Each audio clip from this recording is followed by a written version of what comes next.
You carry a child for 9 months, raise her on your hip, lose sleep rocking her fevered body, and clip coupons so she can have the better cereal, the one with the cartoon tiger she liked. You give up vacations. You pass on new shoes. You sew dance recital costumes until your fingers bleed.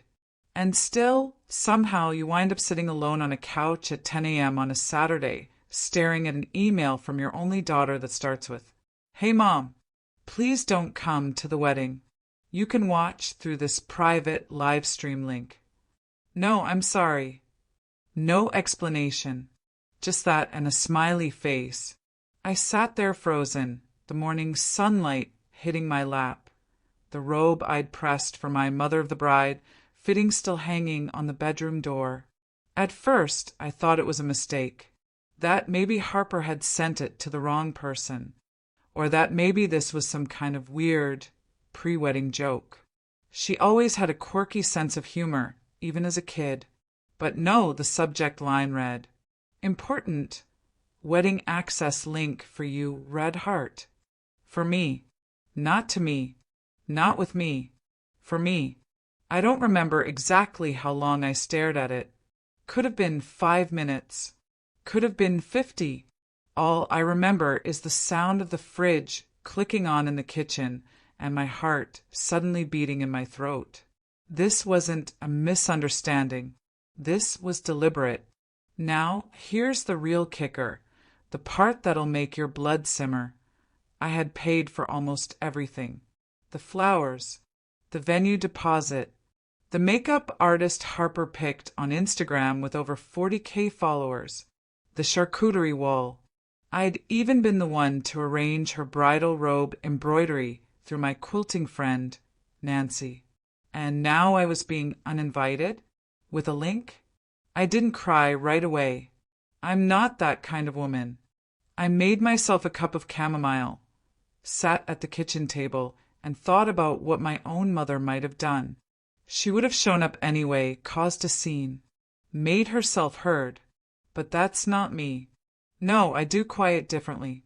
So I opened my booking app, found the florist, the makeup artist, the photographer who still hadn't been paid in full. All were still under my name, my account, my card. And one by one, with polite but firm messages, I canceled everything. No drama, no threats, no explanation, just like Harper had done to me. Then I clicked the link. I figured if I wasn't going to be allowed to be there, I might as well see what the show looked like without me. What I saw next, it changed everything. When I clicked the live stream link, I'll admit my hands trembled a little. Not from age, mind you. I've carried Thanksgiving turkeys heavier than Harper's ego. It was the kind of shaking you get when your soul's trying to balance rage with heartbreak, and you don't know which one's about to tip first. The video was amateurish, vertical, grainy, clearly some friend's phone mounted on a wobbly tripod. The church was smaller than I remembered from the venue walkthrough. More decorations now, less warmth, and no one was wearing the color swatch Harper and I had chosen together during a wine-fueled Saturday on my back porch. I leaned in closer when the camera panned to the altar. There she was, my daughter, my only child. She looked beautiful. I'll never lie about that, but not in the way I expected. She looked tense, jaw tight, eyes flickering toward the back of the room like someone might crash through the door at any moment. As if a part of her knew she'd built this day on a cracked foundation. Her dress sparkled, though, the same one I'd taken a second job 6 months ago to help her afford, beading that caught the light in soft glimmers, a veil that danced whenever the ceiling fan kicked in. And there, cradled in her arms, was the bouquet. My bouquet, the one I'd designed myself. White peonies, soft lilac sprigs, eucalyptus tucked in just so. A replica of mine from my wedding in 1977 with her father, The one Harper said made her feel connected to our roots. I pressed pause. Then, slowly, I turned off the laptop. Because that was the moment it hit me. This wasn't about a misunderstanding. This wasn't about a mistake. This was a calculated decision to erase me. To use my money, my time, my history, but not my presence. And honey, if there's one thing you don't do to a Southern mother who sows her pain into pot roast and pays for your dream wedding in silence, it's erase her. I sat at the kitchen table, sipping my now lukewarm tea, and stared at my phone. Dozens of unread messages from relatives still asking, "What time should we show up? What's the dress code? Will there be valet?" She hadn't told any of them. Harper had kept me quiet, but she hadn't counted on one thing. I wasn't the only one she needed to keep quiet. And now that the vendors were gone, and the day was unraveling, I wasn't about to sit here and let her pretend I never existed. I had 2 hours before the reception. That was more than enough time. The drive to the reception venue was only 20 minutes, but I took the long route.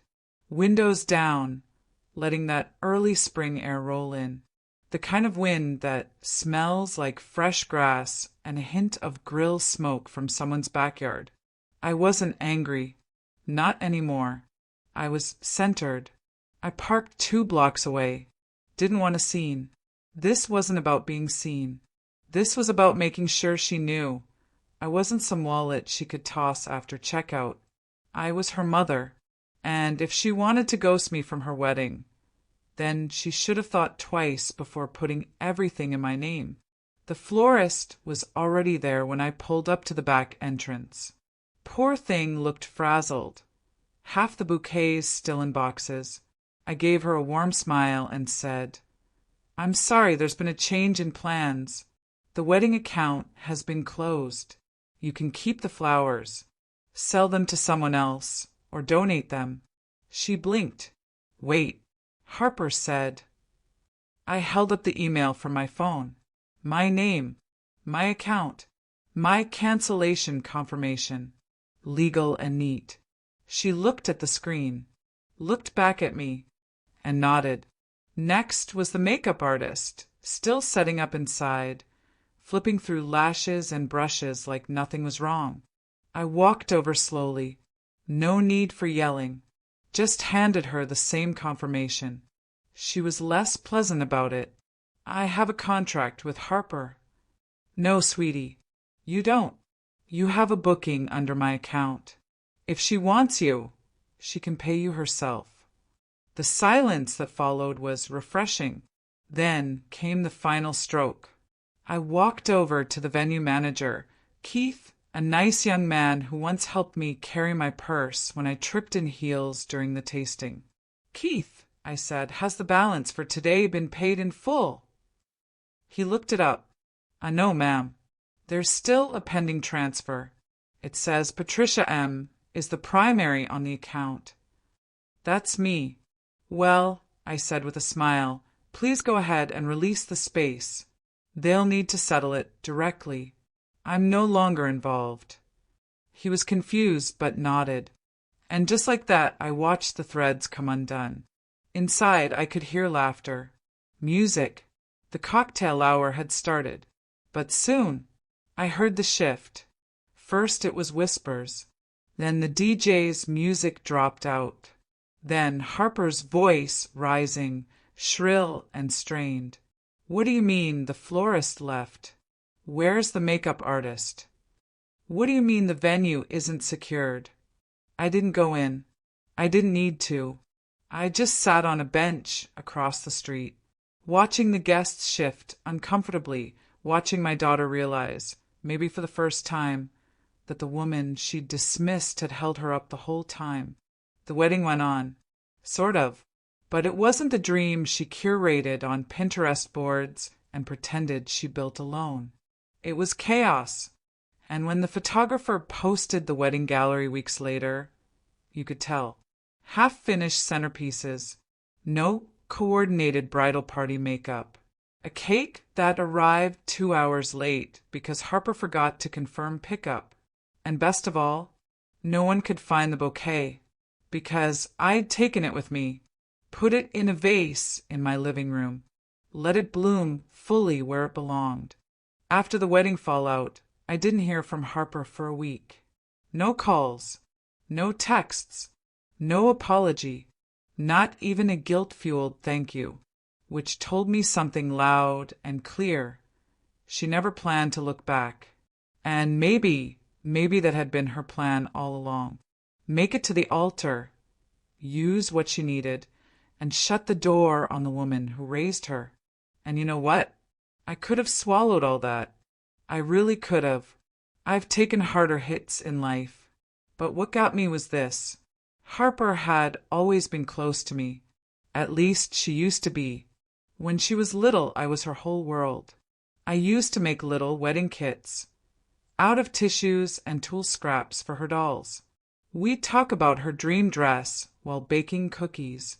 When her daddy passed, God rest his soul, I was the one who held her through every tear, every slammed door, every missed father-daughter dance. But somewhere along the way, the sweetness soured. I first noticed it when she met Derek, her now husband. He was polite, sure, but there was something slippery about him. The kind of man who shakes your hand but doesn't look you in the eye. Too eager to impress. Too slick with compliments that felt like rehearsed lines. He'd laugh a little too hard when Harper made a dig about me being old-fashioned. He'd suggest they travel instead of visiting me on holidays. And Harper? She started picking up his tone. Subtle things, like calling me intense when I asked why she hadn't returned my calls, or mocking the family recipes that used to mean something. But it wasn't until that dinner that I saw it for what it was. 2 months before the wedding, Harper invited me to their place for what she called a casual dinner. I brought a pie. Store-bought, yes, but still warm. Derek opened the door and gave me this smile like I'd shown up uninvited. The whole night, I felt like a guest in my own daughter's life. They talked over me, changed the subject when I asked about the guest list. At one point, Derek even joked, "Harper says you're the queen of guilt-tripping. She gets it from you." I just smiled politely, but inside, something cracked, and after I left, I realized Harper had been pulling away for months, not because of work, not because of wedding stress, but because Derek wanted it that way, and she was letting him. So when that email came, "Don't come to my wedding, watch through this link," it wasn't just cruel, it was confirmation. I wasn't being pushed aside, I was being replaced. And the worst part, she thought I'd go quietly. It was 2 weeks after the wedding when Harper finally called me. I let it ring 4 times before I answered. No "Hi, Mom." No apology. Just, "Why would you do that to me?" I didn't ask what she meant. I knew. She meant pulling the florist, the makeup artist, the venue. She meant leaving her standing there in front of 150 guests with wilting centerpieces and a DJ that had to announce they were switching to a backup playlist because the bride forgot to pay the invoice. But the part that stuck in my chest? She said, "Do that to me." Not a single word about what she had done. So I asked gently, "Why would you send your own mother a live stream link like I was a stranger?" She didn't answer, and in that silence, I felt years' worth of denial crumble. I had tiptoed around her moods, chalked it up to grief, blamed her behavior on stress, and told myself she'll come back around. But she hadn't, and now I could finally see why. "Because you make everything about you," she finally snapped. That was her version of truth. That was the narrative she'd built to justify pushing me out. That I was overbearing, controlling, dramatic. No, what I was convenient, until I wasn't. And then she said something that stopped me cold. You always said you'd support me no matter what. What kind of mother ruins her daughter's wedding? I let that sit. Then I said it, slow, clear from the center of my chest. The kind of mother who spent 40 years showing up, only to be told she's too much the day her daughter no longer needed her wallet. Silence. So I kept going. You sent me a live stream link, Harper. Like I was a second cousin. Like I wasn't the woman who stayed up sewing your prom dress when we couldn't afford store-bought. Like I didn't skip meals so you could have ballet lessons. I gave you my time, my savings, my name on every invoice for that wedding. And when it came time to honor that, you treated me like a liability. And you want to talk about sabotage? I paused. Then I asked the question that had been burning a hole in me since the rehearsal dinner I wasn't invited to. Who told you to uninvite me, Harper? Was it Derek? She didn't answer right away, but I heard it. That breath catch. That pause where a lie is about to land but won't stick. You don't understand. He just wanted it to be drama-free. There it was. The excuse. The coward's truth. I felt no rage anymore. Just clarity. You know what, Harper? I said, voice like stone. You chose him. I hope he's worth it. But let me be very clear. This was the last thing I ever funded for you. From now on, you figure life out on your own. And then before she could toss more blame, I said goodbye. Not see you later. Not we'll talk soon. Goodbye. That was a year ago. And you know what? I'm okay. Better than okay, actually. I started painting again. I joined a book club with women my age, some widowed, some divorced, all fierce and full of stories. We laugh. We share. And none of them ever made me feel like I was too much. Sometimes I hear whispers through family. The honeymoon didn't go as planned. Derek's charm has chipped. The finances are tight because she's having to actually pay for her own life now. And while I'd never wish her pain, I'll say this. There is peace in choosing yourself. I may have been cut out of the wedding, but I'm no longer cutting out pieces of myself to fit into someone else's small, brittle version of love. And that is my final gift to myself.